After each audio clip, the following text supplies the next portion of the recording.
Saya sudah deg-degan, sudah keringat, lutut juga mulai gemetar. Izinkan saya menyapa keluarga inti Pater Kris, Bapak Cornelius, Ibu, juga berkenan disapa Mama Antoneta Nakmova almarhum, Saudari Maria Magdalena, Ibu, Saudara Yosef Baitol, Ibu, Saudara Rafael Belen, Ibu, keluarga inti Ibu yang saya junjung tinggi, keluarga besar Ibu, keluarga besar Nakmova, keluarga besar Kase, keluarga besar Natonis dan Takene, yang saya hormati, yang saya junjung tinggi, keluarga besar paroki umat Sikumana, tamu undangan, Bapak Ibu, saudara saudari yang saya segani, para biarawan biarawati, para frater, diakon, dan rekan-rekan imam yang ada di belakang ini, juga kami dekat-dekat dan rapat-rapat. Mereka semua yang saya takuti. Akhirnya Pater Kris, Ibu SVD yang berbahagia, yang terkasih, saya tambahkan di situ ada imam baru rekannya, ditabiskan pada hari yang sama, Pater Only, yang tentu saja tidak menjadi pusat perhatian, tetapi boleh menjadi pot bunga yang ada di sebelahnya.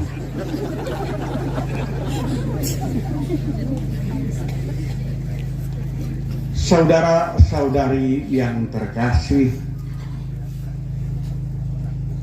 saya baca di tembok tulisan sekolah PAUD, nilai intinya ada 5 S: senyum, sapa, salam, dan sopan santun. Karena itu saya memulai dengan mohon izin menyapa. Datang dari ujung Flores Timur di Keuskupan Larantuka di kampung. Datang ke Kupang karena itu bisa berkeringat dan lutut gemetar takut. Saya menyapa mulai dari keluarga inti yang saya junjung tinggi, yang menanamkan 5 S, nilai senyum, sapa, salam, sopan, dan santun. Menyapa naik ke atas untuk keluarga besar yang saya hormati, saya junjung tinggi. Berikut keluarga besar di paroki, umat di paroki, serta tamu undangan yang saya segani, dan rekan-rekan imam, biarawan, biarawati, diakon, dan frater, karena sudah semakin dekat. Karena itu yang saya takuti. Dan Pater Kris yang berbahagia, yang terkasih, kalau bahasa kami bersama di seminari Hokeng 1,5 tahun, saya boleh menyapa mereka kadang-kadang begini, para penjahat yang terkasih. Menghayati 5 S, senyum, sapa, salam, sopan, santun, ternyata yang biasa. Dan kita bersama di seminari Hokeng, kita juga mengenal 5 S-nya: Sanctitas, Scientia, Sanitas, Sapientia, dan Solidaritas. Kita naik ke 5 S yang besar, mulai dari yang kecil.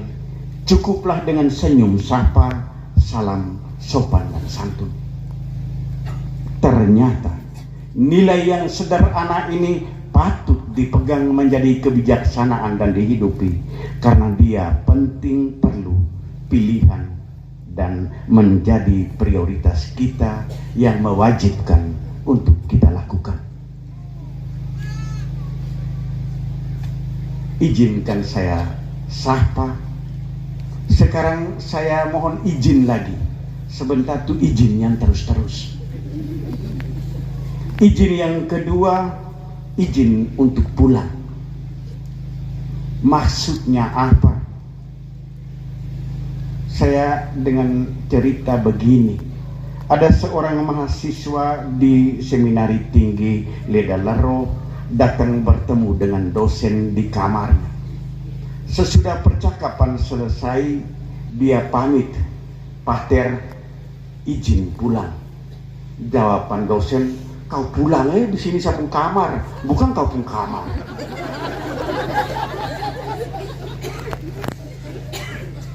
Izin pulang, istilah orang yang sekarang lebih bergaul dengan laptop bilang kembali ke laptop.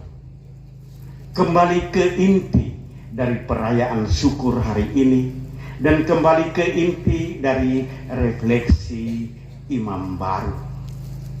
5S dengan 5P-nya. Saya mulai dengan cerita di hari Minggu 20 Agustus 2023. Sebagai diakon, Pater Kris menelpon saya dan menyampaikan kurang lebih secara lisan isi refleksi latar belakang dari moto imamatnya, dengan janji bahwa besoknya akan dikirimkan per WA refleksi tertulis pada hari Senin 21 Agustus 2023. Saya ketika itu tidak tanya posisi diakon ada di mana ketika menelpon dan ketika mengirim WA. Sebab kalau melalui HP seringkali kita juga bisa keliru. Izinan dan katakan saya ada di Maumere, bisa ketemu orang itu di Kupang. Karena itu saya juga tidak tanya dari mana menelponnya dan di mana posisi diakon. Tetapi apa yang saya rasa menarik, bahwa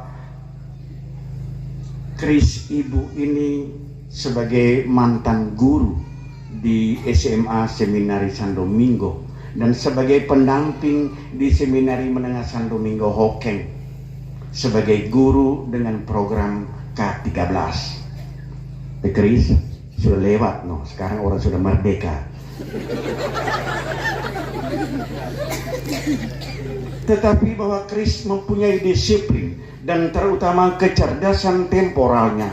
Dia bukan omong saja, tetapi dia lakukan, dan apa yang dia lakukan itu mesti didukung dengan bukti fisik dan dokumen tertulis.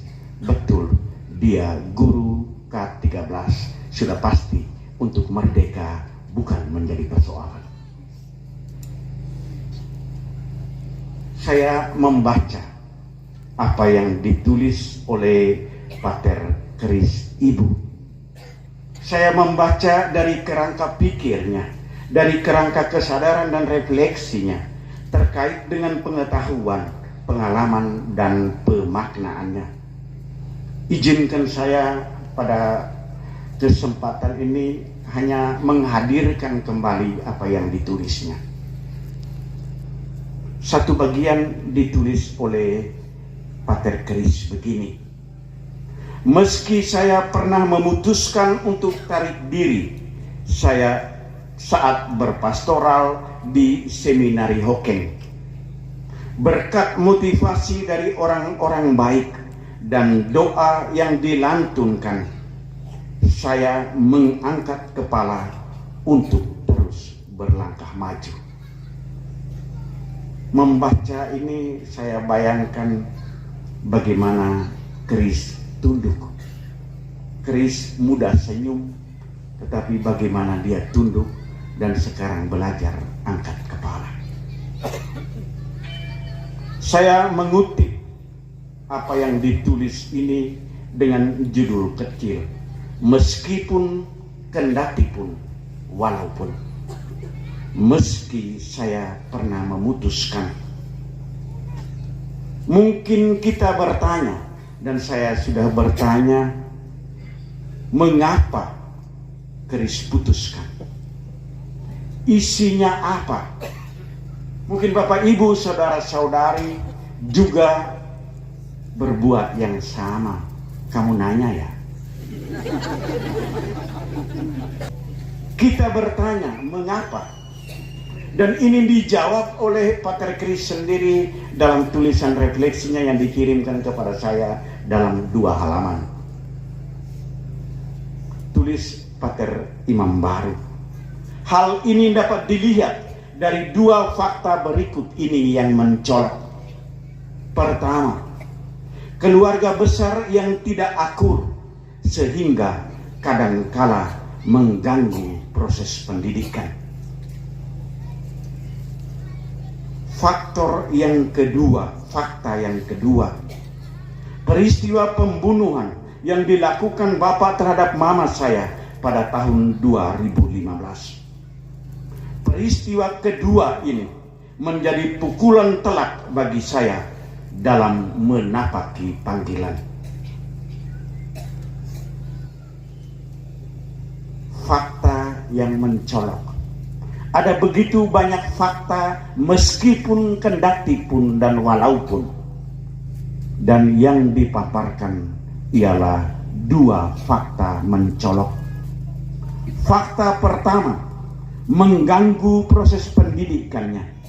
Dan fakta kedua, peristiwa kedua, menjadi pukulan telak bagi dirinya dalam menapaki panggilan. Saudara-saudari Pater Kris yang terkasih, kesaksianmu sendiri sudah dikatakan bahwa saya yang sepertinya mengalami pukulan telak, saya terluka, saya disakiti, saya mengalami peristiwa diganggu, saya terganggu. Begitu banyak tantangan yang hampir saja melewati kemampuan saya untuk bisa menanggungnya. Walaupun begitu, dan ini menarik juga apa yang ditulis oleh Imam Baru. Walaupun begitu, berkat motivasi dari orang-orang baik dan doa yang dilantunkan, saya mengangkat kepala untuk terus berlangkah. Dan lanjutnya, demikian ditulis di bagian awal dari refleksinya yang tadi sudah dibacakan sendiri. Perjalanan pengalaman panggilan yang telah saya lalui sampai saat ini memberi saya pelajaran berarti bahwa hanya Tuhan yang memanggil dan memilih saya, bahwa Dia boleh, kepada Dia saya boleh berharap. Tidak ada harapan lain. Ada banyak orang baik yang memotivasi. Ada banyak orang baik yang mendoakan. Ada begitu banyak orang yang membantu. Tetapi Bapak Ibu saudara-saudari, kalau tadi kita katakan kamu nanya, ternyata pergumulan Imam Baru ini dalam perjalanan dan pengalaman panggilannya, dia juga menegaskan, aku nanya.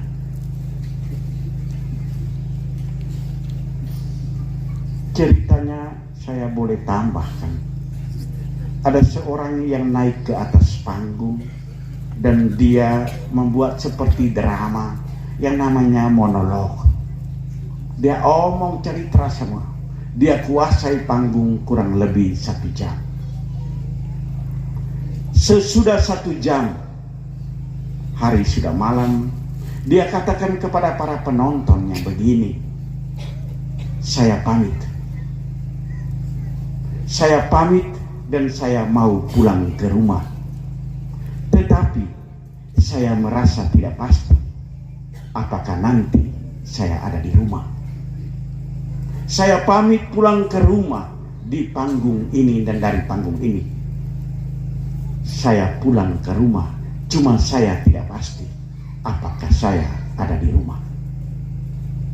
Kepastian untuk pulang ke rumah dalam aku bertanya. Aku bertanya kepada diriku, dan bunyi yang ditulis oleh Pater Chris sebagaimana sudah disinggung tadi. Pertanyaan yang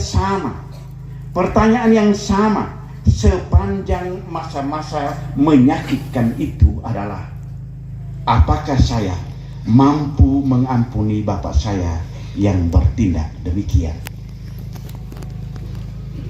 Pergumulan dengan meskipun, apakah saya mampu, apakah saya mau dan mampu mengampuni sebuah pergumulan dalam panggilan yang ada di dalam situasi meskipun, kendatipun, dan walaupun.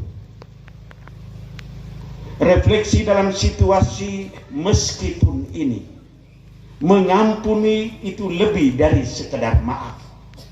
Karena maaf berarti saya bertemu dari muka ke muka. Saya bertemu dengan orang yang melukai dan menyakiti saya, dan saya memberi maaf. Tetapi maaf bukan ampun, dia beda. Ampun berarti saya masuk ke dalam diri dan bertemu di dalam diri saya sendiri, di dalam rahim hati saya sendiri, dan saya bertemu dengan orang yang melukai dan menyakiti saya, dan di sana saya juga bertemu dengan Allah yang tinggal di dalam diri, tinggal di dalam hati saya.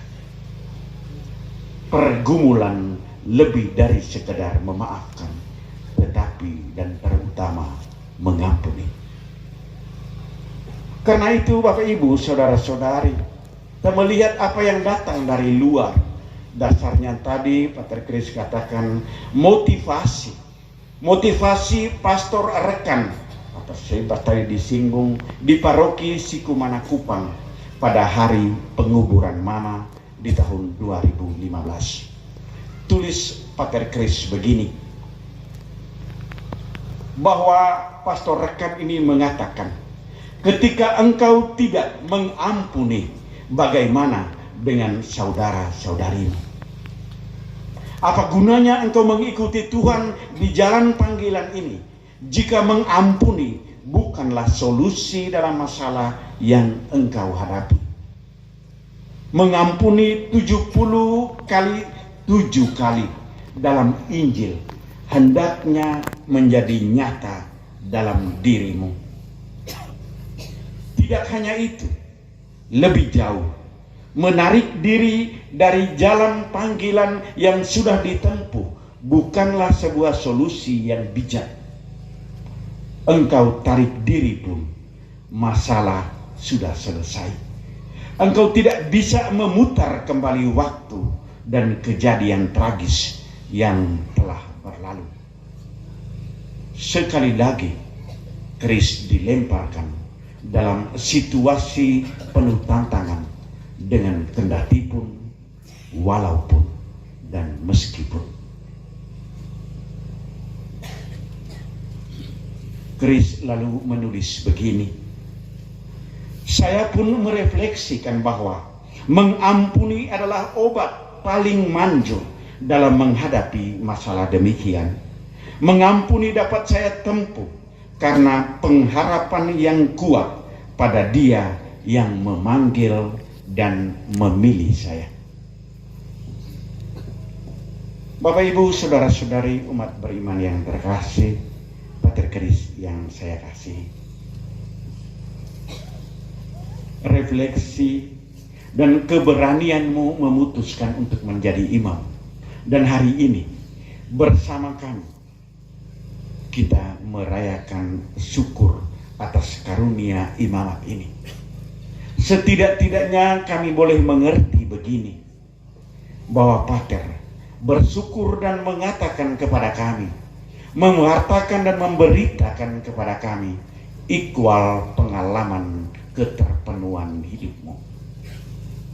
Pengalaman keterpenuhan hidup pengalaman yang Pater Chris juga biasa sebut sebagai big experience, pengalaman keterpenuhan yang terpaut pada aktualisasi dirimu, di mana Pater bertahan, belajar, dan berhasil atau berprestasi.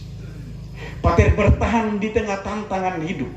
Pater bertahan di tengah pengalaman. Pengalaman juga sebagaimana bacaan pertama, muka saya taruh di mana. Bahwa pengalaman memalukan, pengalaman menyakitkan, dan Pater bertahan dengan pengalaman ini walaupun, meskipun, dan kendati pun. Pater belajar memaknakan pengalaman ini sehingga pada akhirnya menerima anugerah istimewa dari Allah, ditabiskan menjadi imam serikat Sabda Allah. Bahwa kami juga boleh belajar dan mengakui satu bagian dari pengalaman keterpenuhan hidup ini terkait dengan kontribusi dirimu. Bahwa Pater dalam pergumulan akhirnya menemukan bahwa saya memahami situasi dan saya bisa memahamkan ini kepada kakak adik saya, bahkan kepada ayah saya tercinta, kepada keluarga, kepada kami semua, bahwa ini adalah sebuah kenyataan walaupun, meskipun, dan kendati pun. Bahwa Pater sendiri dalam kontribusi juga telah berbagi dan memberi kepada kami, dan kontribusimu kami alami pada saat perayaan ini. Perayaan ini adalah perayaan syukur, di mana Pater memberi diri, dan kontribusimu, dirimu sendiri, adalah pemberian juga untuk kami semua yang ada di sini. Kami merasa dan mengalami bahwa Pater sukses dalam kontribusi untuk melayani dan terus melayani. Merayakan pesta hari ini pada misa perdanamu berarti Pater merayakan Ekaristi dengan identitas diri sebagai seorang imam, dan sebagai seorang imam dari keluarga, dari marga besar, marga yang dijunjung tinggi dan dihargai, marga ibu, suku ibu. Identitasmu, saya imam bernama Crispinus Ibu.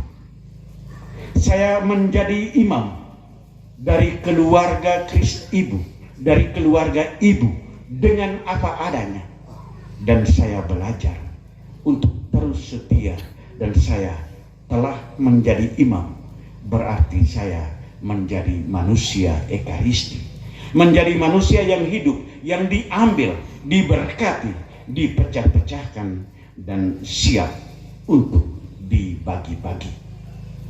Menarik, dalam surat undanganmu bagian terakhir, Pater mengutip kata-kata dari Pater Leo Kleden. Langit adalah kenisa, bumi adalah altar, di atasnya manusia merayakan Ekaristi kehidupan.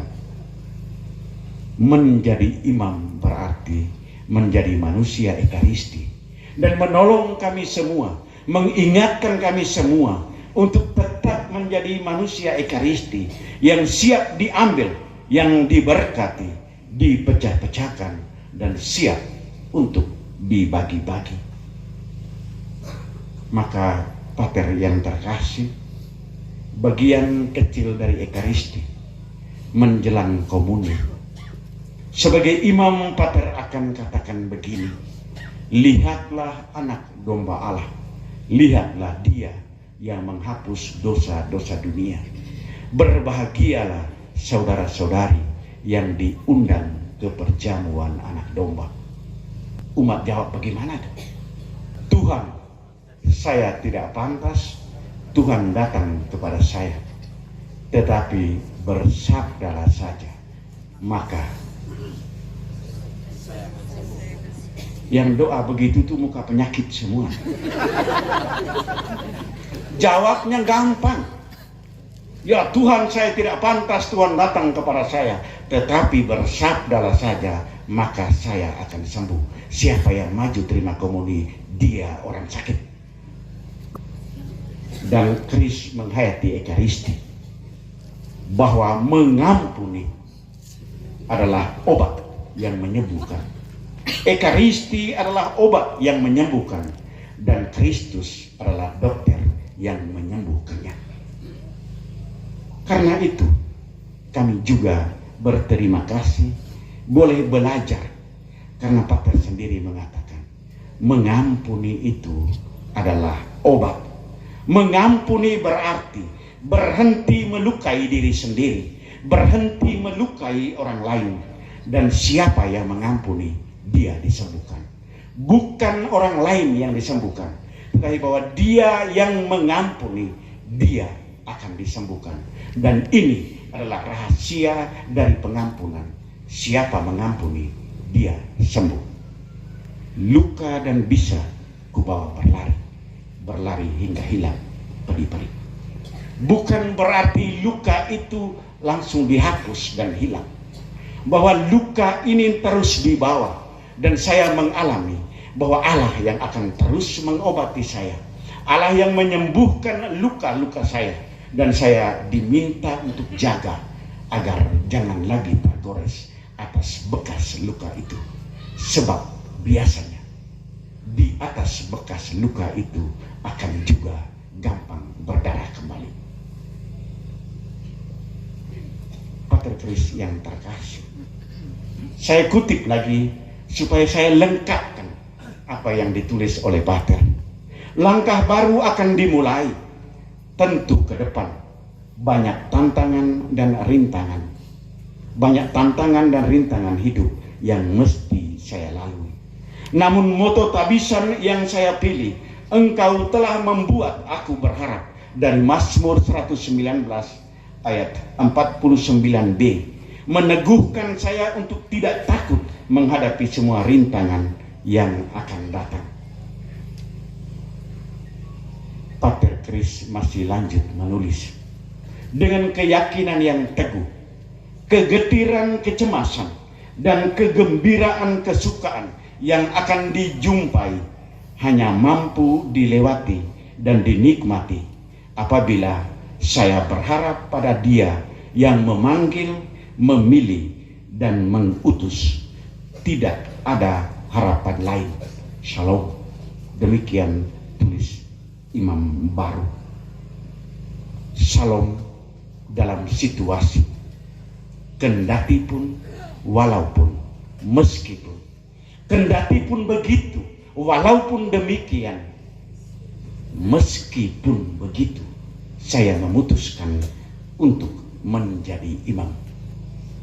Provisiat Pater, kalau di sini ditulis bahwa hari besok ke depannya ada satu bagian kecil dari Injil Thomas yang kisahkan bahwa para murid datang bertanya kepada Yesus, bagaimana keadaan masa depan kita, bagaimana keadaan akhirnya kita.